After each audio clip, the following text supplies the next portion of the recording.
おはようございます。ほどほど配信、無責任 YouTuber、UFO チャンネルの UFO です。令和5年9月18日、月曜日、大安、敬老の日ですね。今までっていうか、だいぶ前になりますか。15日が敬老の日って決まってたのが、変わったんですね。で、15日は老人の日っていう刺されてますね。今日は第3の目ではないですね。こんな格好してますけど、やっぱり、ああの、場所も座敷の、朝晩はずいぶん涼しくなって、夜も、網戸では寝れなくて、閉めて、布団着て寝てますが、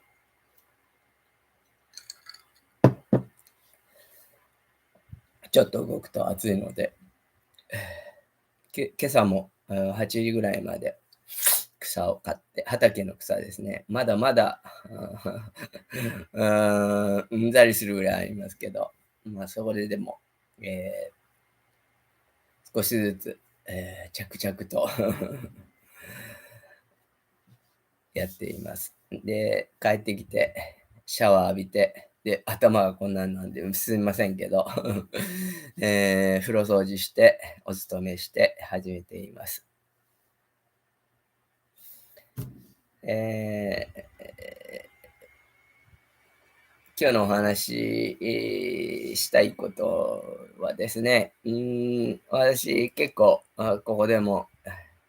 自分の思いついたままを話してますけど、責任のない聞きかじろのようなことをさも自分の思ったことのように話していますが、夜寝てても、あっと思うんですよね。だいたい朝方が、新聞配ってる時とか、そういう時にひらめくんですけど、え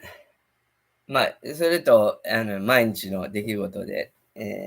気になることが多いので、それについてあれこれ思うんですよね。で、一つ教会で頼まれたことがあって、うちの神殿の、客間の上のあたりに蜂がワンワンしてるんです。赤蜂っていうんですか、スズメバチでもないようですけど、大きなやつが。で、巣があるから、駆除したいんだけど、会長さんとこではちょっと捻出できないから、信者さん、役員さんで話し合ってくれって。私も一応役員なんですよね。で、そう言われると、はいっていうことで。で、私の他に、年配の、名古屋に住んでおられる方で、先輩なんですけど、20歳ぐらい上かな、のか、80ぐらいの男性と、それからいつも私と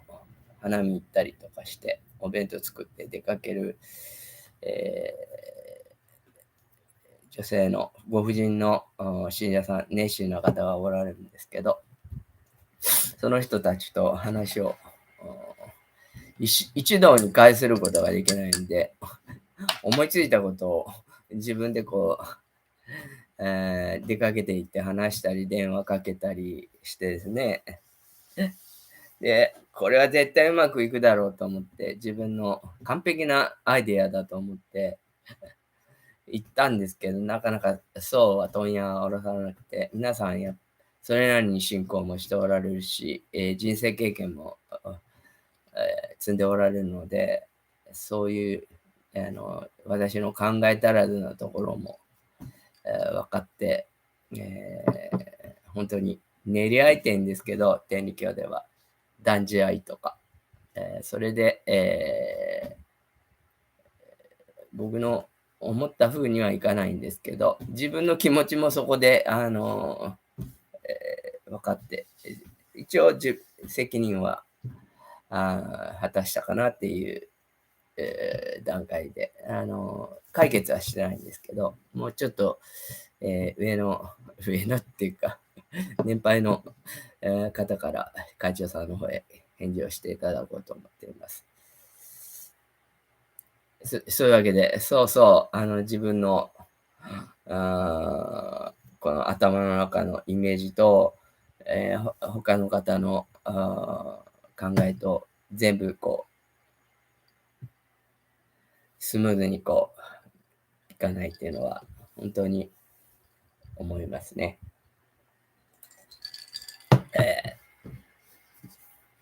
まあ、そういうことで、少しずつこう、切磋琢磨されているんだろうなとも思いますが、えー今週は友達週間みたいなことで、連日のようにいろんな友達やら、知り合いと会ってるんですけど、いつだったかな、おとつい、15日の日、15日の日は、長津の友人の月さんといつもおごってくれるんですけど、今月の3日が誕生日なんで、私の方が、アイスクリームだけですけど、ソフトクリームが大好きな人なので、それをおごりました。で、出かけて行って、お話しして、いろいろ情報を聞きましたけど、から、うちの、彼の月さんの知り合いで、うちの近所に、住んでる青年実業家の方がいて、ベトナムとかあちこち、よくしょっちゅう出かけるような人ですけど、テレビにも新聞にも出たりするような人ですけど、その人の家に、アガペって言ってすごい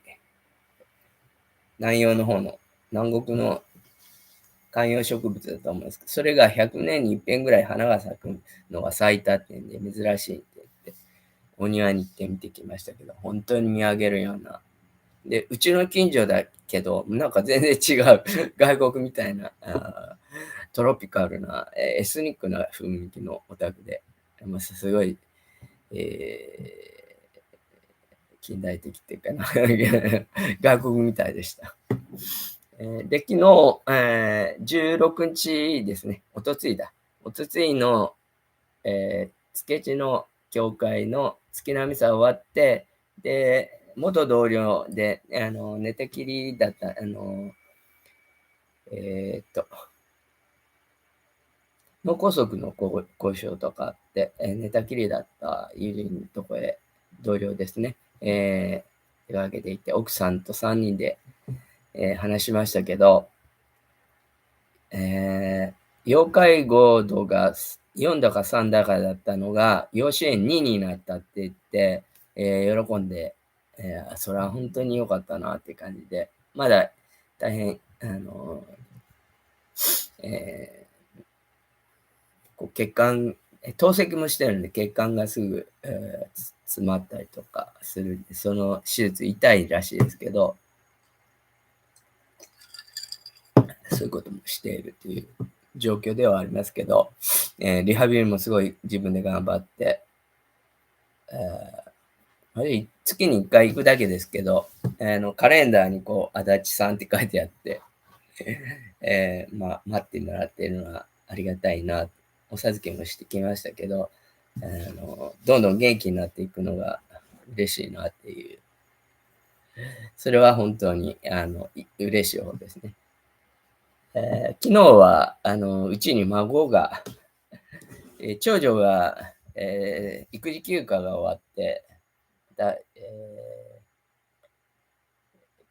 の和菓子屋の事務をやっているので、そこへ復帰したので、上の3歳の女の子と1歳の男の子を預かる日だったんですけど、私は、春日井に若い、友人と、お酒を交えて遊びに出かけたので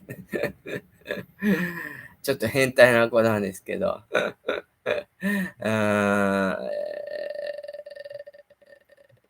遊びにうつつを抜かしましたね。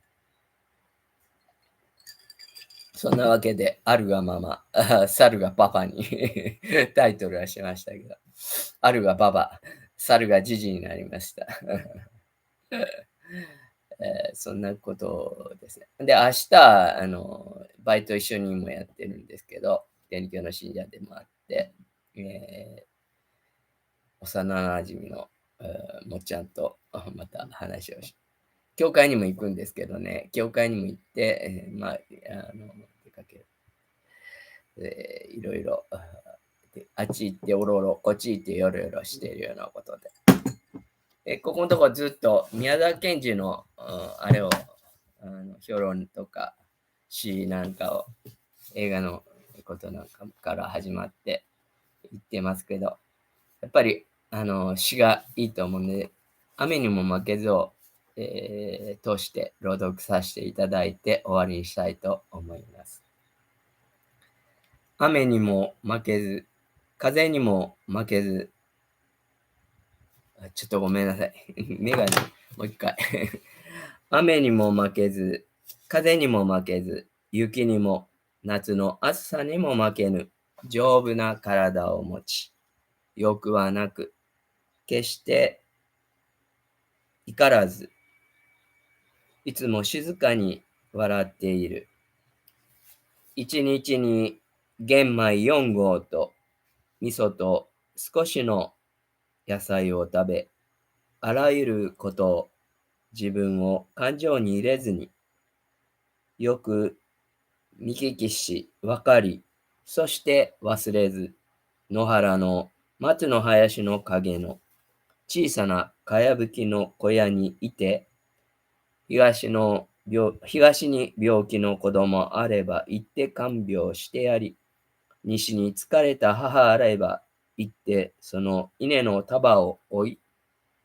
南に死にそうな人があれば行って怖がらなくてもよいと言い、北に喧嘩や訴訟があればつまらないからやめろと言い、日照りの時は涙を流し、寒さの夏はおろおろ歩き、みんなにデクノボーと呼ばれ、褒められもせず、苦にもされず、そういうものに私はなりたい。本当にそういうものになりたいと思います。12分過ぎました。もう13分になります。それでは皆さん、良い祝日をお過ごしください。Have a nice day. いい方チャンネルありがとうございました。失礼します。